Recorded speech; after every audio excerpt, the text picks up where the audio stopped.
Assalamualaikum warahmatullahi wabarakatuh. Yang terhormat kepada Ibu Wulan sebagai pengampu mata kuliah Statistika. Yang terhormat pula kepada teman kelas Statistika. Kami dari kelompok 3 akan mempresentasikan hasil diskusi kami, yaitu metode pengambilan simpel dan teorema limit tengah bab 8. Sebelum masuk pada presentasi, terlebih dahulu kami akan memperkenalkan diri. Yang pertama, Yohan Keia, saya sendiri sebagai selaku moderator. Yang kedua, Sonia Utari Puspitawati. Yang ketiga, Doni Armanto. Yang keempat, Lisa Novita Ayangsari. Langsung kita masuk pada presentasi, yaitu tujuan utama. Tujuan utama ini ada 5 bagian. Bagian yang pertama adalah dapat menjelaskan mengapa simpel adalah satu-satunya cara yang layak untuk mempelajari suatu populasi. Bagian yang kedua dapat menjelaskan metode untuk memilih simpel.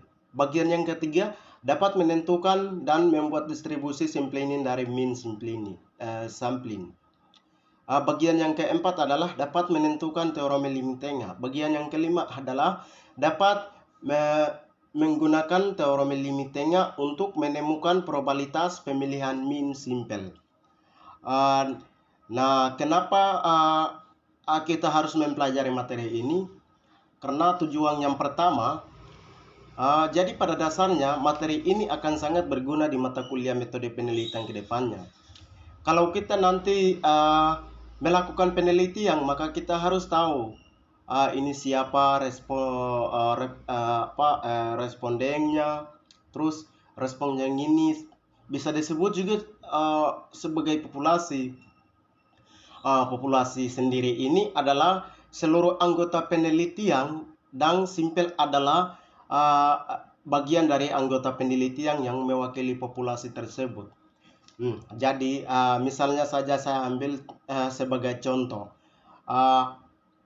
ada populasi 100, terus kita kesulitan untuk mengambil semua populasinya.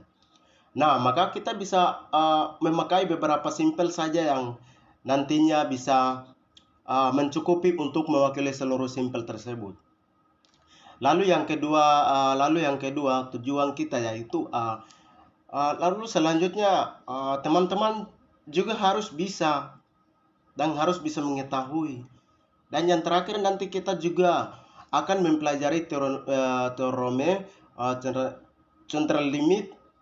Apa itu nanti kita akan bahas lebih lanjut di akhir. Next slide.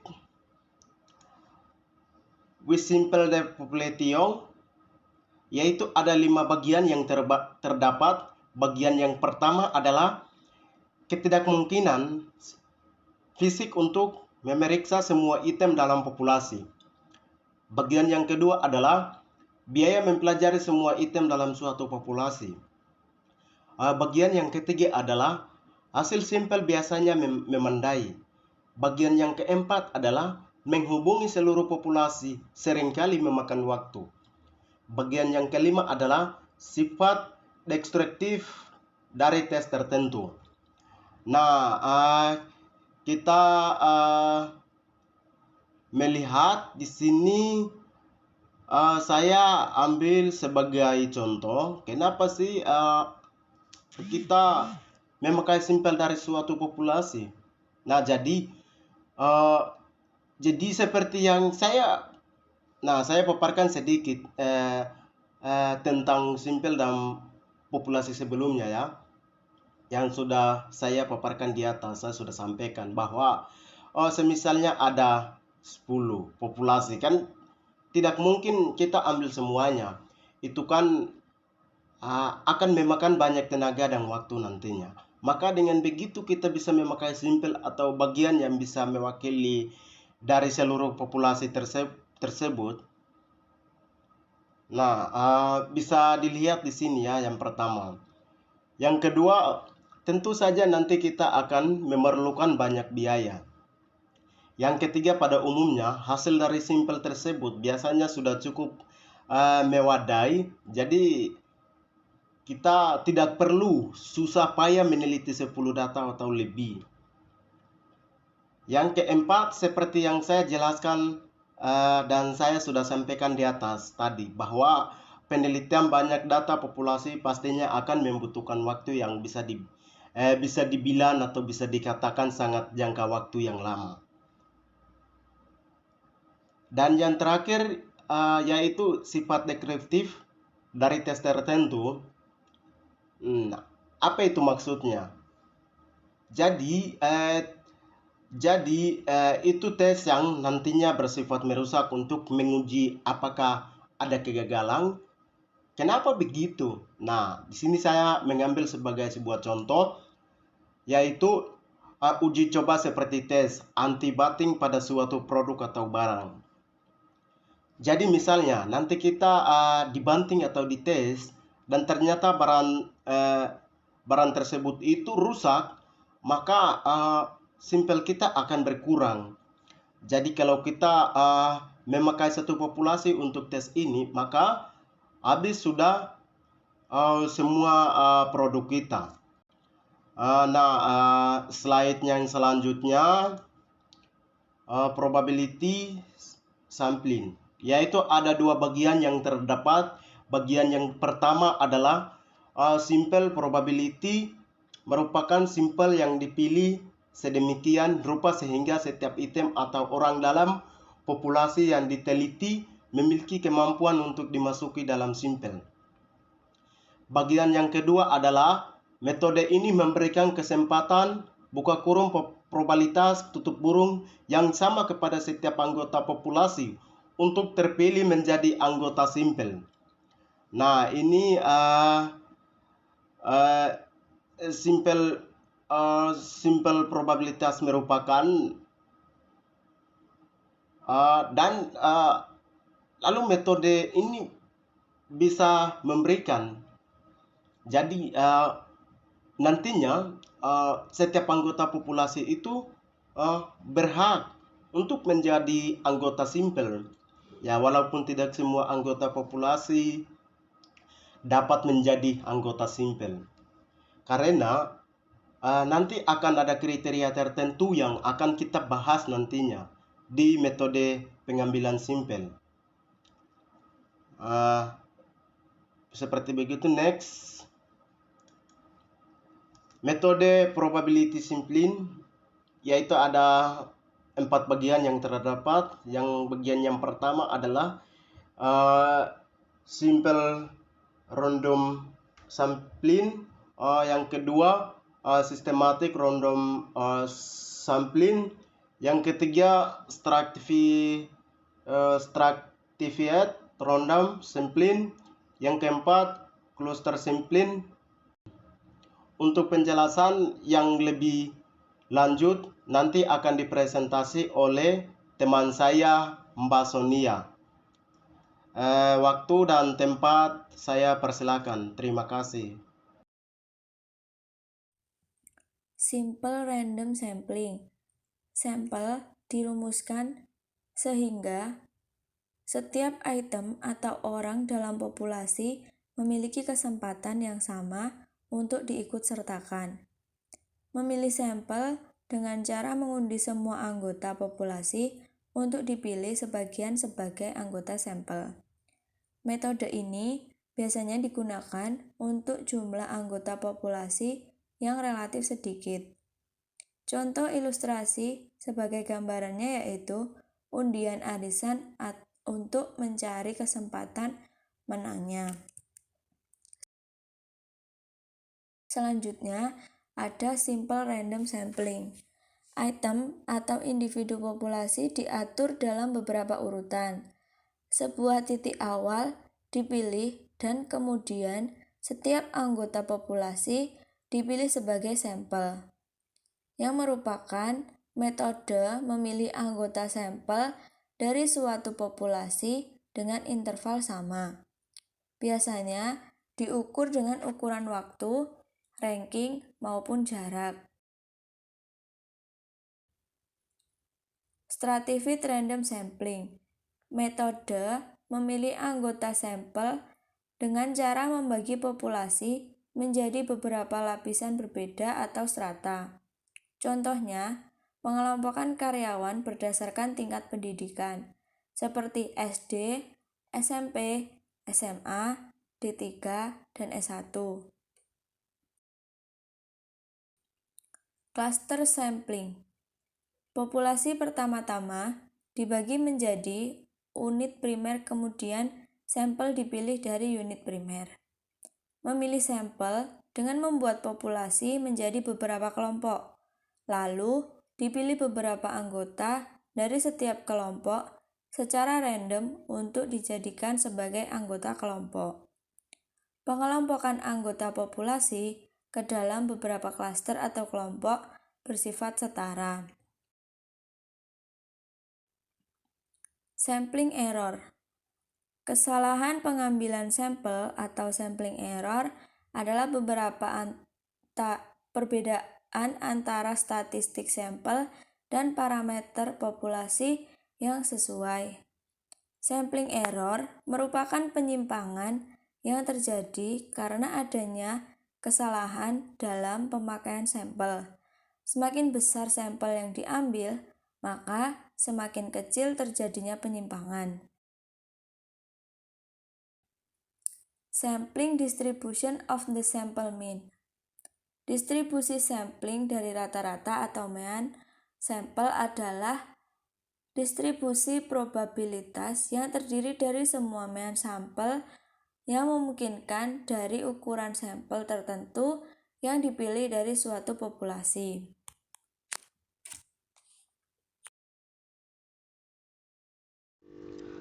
Baik, bisa saya lanjutkan. Ya, bisa kita lihat di sini sudah ada contoh soal distribusi sampling seperti yang sudah dijelaskan oleh Mbak Zonia sebelumnya. Di sini ada ilustrasinya sebagai contoh. Tarus Industri memiliki 7 karyawan populasi nih. Ada yang pertama Lee dengan penghasilan per jamnya $7, Sai $7, Bob $8, Ted $8, Carl $7, Vin $8, dan yang terakhir Shin $9. Lalu yang ditanyakan, berapa sih rata-rata populasinya? Bagaimana distribusi sampling mean untuk sampel berukuran 2? Berapa mean dari distribusi sampling? Dan yang terakhir, apa hasil dari pengamatan yang dilakukan tentang populasi dan distribusi sampling tersebut? Slide selanjutnya, di sini kita masuk ke cara pengerjaannya. Yang pertama, untuk mencari rata-rata populasi, kita bisa memakai rumus simpelnya saja, yaitu mu sama dengan sigma x dibagi dengan n besar. N besar itu populasi dan n kecil itu sampelnya. Lalu sigma x atau jumlah x-nya itu ada 7 tambah 7 tambah 8 tambah 8 tambah 7 tambah 8 tambah 9 yang kita dapatkan dari jumlah penghasilan per jamnya dari contoh yang tadi. Lalu kita bagi nih dengan populasi yang ada di sini. Tadi kan ada 7 karyawan. Dengan begitu jumlah yang tadi 7 tambah 7 tambah 8 tambah 8 tambah 7 tambah 8 tambah 9 kita bagi dengan 7, ketemulah hasilnya $7,71. Lalu yang kedua, di sini kita tadi diminta untuk mencari berapa rata-rata distribusi samplingnya untuk sampel yang berukuran 2 atau dengan kata lain berpasang-pasangan. Bagaimana cara mencarinya? Kita di sini bisa menggunakan rumus kombinasi. Langsung masuk ke rumusnya. Jadi perlu diingat tadi n besar itu populasi dan n kecil sampelnya. Rumusnya n besar faktorial dibagi dengan n kecil faktorial dalam kurung n besar kurangi n kecil faktorial. Kalau tadi n besar faktorial atau populasinya itu ada 7, berarti kita langsung masukkan ke 7 faktorial, kita bagi dengan 2 faktorial dalam kurung 7 kurang 2 faktorial, langsung ketemu saja hasilnya 21. Untuk penggambaran hasil dari 21 itu maksudnya seperti apa sih? Jadi di slide ini ada tabel distribusinya, yang mana jumlah distribusi sampelnya ada 21 sampel. Dapat dari mana saja? Ini dari kombinasinya setiap karyawannya. Ada Lee dengan Sai, Lee dengan Bob, Lee dengan Ted, sampai habis di Lee dengan Vin. Baru nanti kita ke Sai dengan Bob dan seterusnya. Loh, kenapa kok nggak ada Sai dengan Lee? Karena tadi sudah ada yang pertama tadi Lee dengan Sai, jadi langsung dilanjutkan ke anggota berikutnya sampai habis di Vin dengan Shin. Perlu diingat, tadi di penjelasan awal semua anggota populasi berhak menjadi sampel. Jadi seperti inilah penggambarannya. Lalu di sini juga ada penghasilan per jamnya. Lee dengan Sai 7 dan 7. Sum atau jumlahnya berarti 14. Hasil dari 7 ditambah 7. Lalu rata-ratanya di sini ada 7, juga hasil dari 7 tambah 7 bagi 2. Dan seterusnya sampai ke sampel akhir di Vin dengan Shin. Dan bisa kita lihat di sini jumlah rata-rata paling besar ada di angka 17 untuk jumlahnya dan 8,5 untuk rata-rata. Selanjutnya, kalau sudah dikombinasikan, kita dapat sampel min dari semua kemungkinan atau probabilitas kombinasi yang ada. Lalu kita tinggal mencari berapa nih min sampelnya. Rumusnya di sini kita menggunakan mu x bar sama dengan total semua sampel min kita bagi dengan total banyaknya sampel. Jadi total sampel minnya dari 7 tambah 7,5 tambah 7,5 sampai dengan yang terakhir tadi ada 8,5 kita totalkan, lalu kita bagi dengan jumlah banyaknya sampel yaitu 21 dan hasil akhirnya di sini kita dapat 7,71. Dari hasil ini kita dapat nilai yang sama dengan rata-rata populasinya tadi yaitu 7,71. Kemudian yang terakhir ada diagram distribusinya, ada seperti gambar di bawah. Yang ke atas ada nilai probabilitasnya dan yang ke samping ada penghasilan per jamnya tadi. Sama ini ada mu atau rata-rata yang ada di tengah ini. Lalu kalau dilihat di diagram distribusi populasi di sini, ada yang paling rendah itu 7 dan yang paling tinggi 9. Lalu di distribusi rata-rata sampelnya paling rendah 7 dan yang paling tinggi 8,5. Jadi kalau kita tarik garis, maka gambar distribusinya seperti pada diagram di bawah. Jadi kesimpulannya yang pertama tadi, min dari distribusi sampling hasilnya sama dengan min yaitu 7,71. Sebaran dalam distribusi rata-rata sampel lebih kecil dari sebaran dalam nilai populasi, atau rata-rata sampel berkisaran dari $7 hingga $8,5, sedangkan nilai populasi bervariasi dari $7 hingga $9. Lalu bentuk distribusi min sampel dan bentuk distribusi frekuensi nilai populasi tadi bisa dilihat tadi bentuknya berbeda. Kalau distribusi min sampel cenderung lebih berbentuk lonceng dan mendekati distribusi probabilitas normal. Lalu slide berikutnya, di sini ada teorema central limit. Teorema central limit ini sendiri merupakan tahap yang penting untuk mengetahui kenormalan suatu distribusi data yang telah kita teliti. Kemudian, untuk populasi dengan min mu dan varian standar deviasi kuadrat di distribusi sampling dari rata-rata kemungkinan semua ukuran sampel adalah n kecil yang dihasilkan dari populasi akan berdistribusi normal. Dan rata-rata distribusi sampling sama dengan mu dan varian sama dengan standar deviasi kuadrat atau n. Lalu teorema batas tengah menyatakan bahwa ukuran sampel yang cukup besar menyebabkan distribusi sampling rata-rata akan terdistribusi menjadi normal. Using the sampling distribution of the sample mean atau sigma now. Jika suatu populasi mengikuti distribusi normal, maka distribusi sampling dari mean sampel juga akan mengikuti distribusi normal. Untuk menentukan probabilitas rata-rata sampel berada dalam wilayah tertentu, maka menggunakan rumus Z sama dengan X bar min mu per standar deviasi akar N. Baik, di sini saya akan lanjut ke slide yang selanjutnya. Di sini ada pernyataan nih.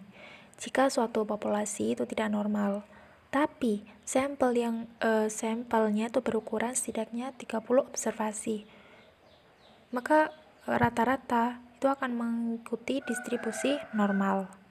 Nah, untuk menentukan probabilitas rata-rata sampel itu menggunakan rumus yang di bawah ini, yaitu T sama dengan X bar dikurangi mu per standar deviasinya per akar N.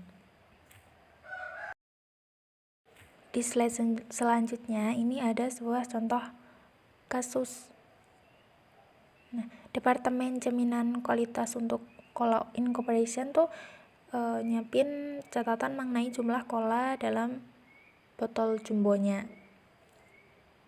Nah, jumlah sebenarnya dari cola di setiap botol itu sebenarnya sangat penting, tapi jumlahnya itu bervariasi dari satu botol ke botol yang lain. Cola Incorporation itu tidak ingin mengisi botolnya terlalu banyak. Nah, di sisi lain tidak dapat memenuhi setiap botol. Kita kan sering tuh menjumpai kalau kita beli cola atau kita lihat cola itu pasti isinya tuh nggak penuh banget kayak full gitu, tapi kayak ada sisa dikit gitu kan yang nggak diisi.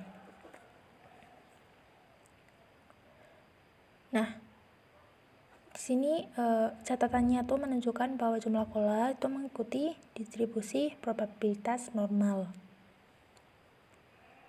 Jumlah rata-rata per botolnya itu ada 31,2 ons.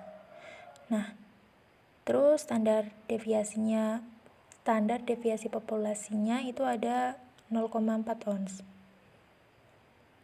Pada pukul 8 AM hari ini itu teknisi kualitas secara acak milih 16 botol. Jadi mereka nggak milih secara urut itu, tapi acak ngambil 16 botol secara acak pada saat di jalur pengisian. Nah, ternyata setelah di jumlah 16 botol tadi rata-ratanya tuh ada 31,38 ons. Nah, dari sini itu muncul pertanyaan, apakah ini hasil yang tidak mungkin?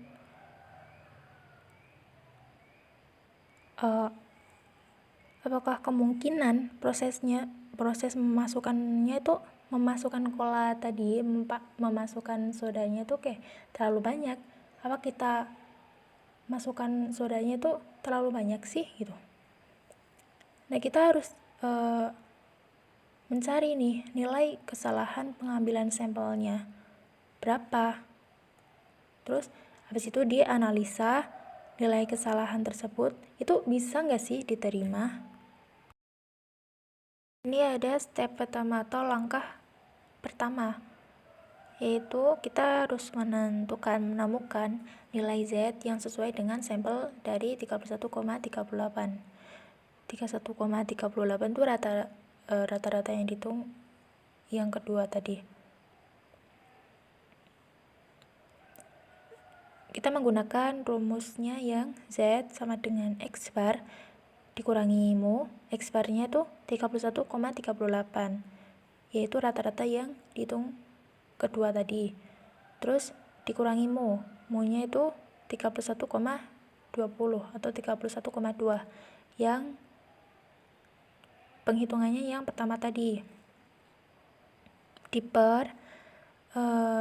Standar deviasinya berapa? Standar deviasinya tadi itu 0,4 per akar N. Akar N-nya tuh ada 16. Kan tadi ada 16 botol. Jadi N-nya tuh 16. Jadi di sini telah ditemukan hasil dari perhitungan angka-angka ini itu ketemu 1,80. Nah, untuk mengetahui berapakah sebenarnya nilai probabilitas di posisi 1,80, kita bisa melihat di tabel ini. Ada sebuah tabel distribusi normal atau tabel Z. Ini udah disediain tabel. Kita tinggal nyari. Z-nya tadi kan 1,80 atau 1,8. Kita cari 1,8. Karena 1,80, jadi kita nyarinya pada kolom yang pertama atau kolom 0,00. Nah, tapi jika 1,81 itu pada kolom kedua yang 0,01. Kalau 1,82 ya kita cari kolom yang 0,02 dan seterusnya. Karena ini 1,80 tadi kan, jadi kita nyari yang di kolom 0,00. Ketemu nih 1,80 itu ketemunya 0,4641. Ingat-ingat ya, 0,4641. Step yang kedua atau langkah yang kedua, kita disuruh untuk menentukan probabilitas dengan cara mengamati Z. Itu sama dengan atau lebih besar dari 1,80. Nah, di sini disediain kurva distribusi normal. Kurva distribusi normal tuh bentuknya kayak satu bukit tapi terbelah jadi dua. Jadi nilainya tuh setengah-setengah. Kalau 1 dibagi 2 itu kan 0,5 atau setengah. Nah, di sini kalau diamati itu ada dua garis. Garis yang panjang atau yang di tengah-tengah itu sama yang kecil, yang pendek itu. Nah, garis yang ada di tengah-tengah itu menunjukkan rata-rata yang yang pertama tadi, yaitu hasilnya 31,20. Di bawahnya itu ada angka 0. Angka 0 itu Z value-nya itu dianggap 0 atau di posisi 0.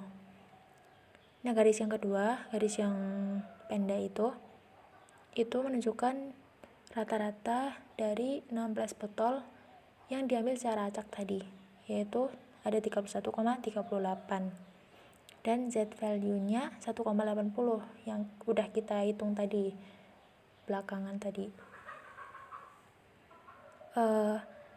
Nah, kita kan tadi udah nyari nilai probabilitas dari di posisi 1,80 tadi kan. Nah, hasilnya tuh kita taruh di tengah-tengah antara rata-rata 1 sama 2 itu. Hasilnya tadi kan 0,4641.